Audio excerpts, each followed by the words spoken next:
What's up, ladies and gentlemen? We got to welcome the return, finally, of Jermall Charlo. Jermall Charlo has been at the ring. He's had some issues outside the ring, with his wife, mental issues. He said he didn't want to get back in the ring with those type of things on his mind, which I support him on that because, boxing is a dangerous sport. I don't want to see the man go out there and get hurt, trying to focus on outside the ring issues. But he will be back in the ring on November 25th versus Jose Benavidez, David Benavidez's younger brother. They both going to be on the card.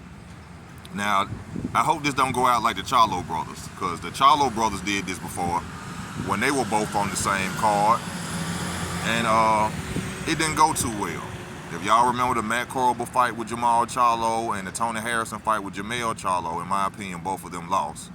So hopefully, the way it might go, I think this might happen again. Because like I said in my last video, David Benavidez, in my opinion, is not going to beat Demetrius Andrade. And even though Charlo has had a 3-year layoff, Jose Benavidez, I think, was at 160. No, he was at 154. Last fight he fought, I think, was Danny Garcia at 154. So he's moving up, to 160. I don't know if he had it. They don't really, publicize or put up none of his fights out there that I know of. I don't know if he done fought at 160 before. But he's stepping up to the plate at 160 to fight Jermall Charlo. And, they always talk about, the situation of his leg and that, I don't think that's an issue anymore. But the man did get shot in his knee, and I think that's took away some of his fighting ability. I will say that. But, at this point, I'm going to ride with, Jermall Charlo so far. I'm going to ride with him. Even though he had the layoff, I understand that, that Jose Benavidez will be more sharper, due to the fact he just recently fought before Charlo, but he will be fighting Charlo at his weight class. And one thing I love about Jermall Charlo is his counter uppercut. He's over there with Roy Jones Jr. now. Me personally, I don't really think that makes a difference. I respect Roy Jones Jr. as a legendary fighter, but as a trainer, I don't think Roy Jones is a good trainer. Roy Jones Jr. was great because of his athleticism.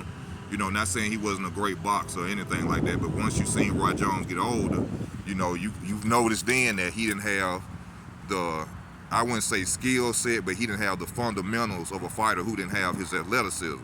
So, I don't see him really too much changing anything with Jermall Charlo, but I will pick Jermall Charlo over Jose Benavidez in this fight simply because of the weight class and the power of Charlo. Yeah, I got to remember one thing about Jermall. Jermall does have power, but him and his brother fights exactly the same to me. And they say this fight is going to be in Texas. If it be in Texas, then Texas do things for their fighters. So if it go to the cards, Charlo winning that belt. Plus with Al Heyman paying for that belt for 3 years, which a lot of y'all ain't understanding that. We ain't never seen in the sport of boxing a fighter hold a belt for 3 years. You see what I'm saying? So we know Mauricio Suleiman over there getting them checks, and also, with the David Benavidez and Andrade fight, one of them gonna be the WBC mandatory. They ain't mandated Canelo to fight this man yet. And then most definitely if Demetrius Andrade going to beat the monster, y'all know that they ain't gonna let that set that fight up for Canelo. Hey, Mauricio Suleiman, I don't know the man or nothing like that, but it looked like to me Mauricio doing a lot of cutthroat stuff with the WBC. You understand me? So, this gonna be a good fight still. I welcome Jermall Charlo back to the ring. It's about time. He need to get it lined up with what his brother is doing. But don't go out there and be like your brother, like he did like Canelo. We support him on being undisputed, one of the biggest things in boxing. But at the same time, your brother went out there and just wasted everybody's money. Well, he ain't waste mine because I already knew what's gonna happen because he's always predict right. So this gonna be a good fight. It's gonna be on the undercard. Like I said, if it's in Texas, if it go to the cards, I'm leaning with Charlo. I'm going with Charlo anyway for his power. And Charlo. One thing I say about the Charlo brothers, you're going to have to be in total shape to go against them.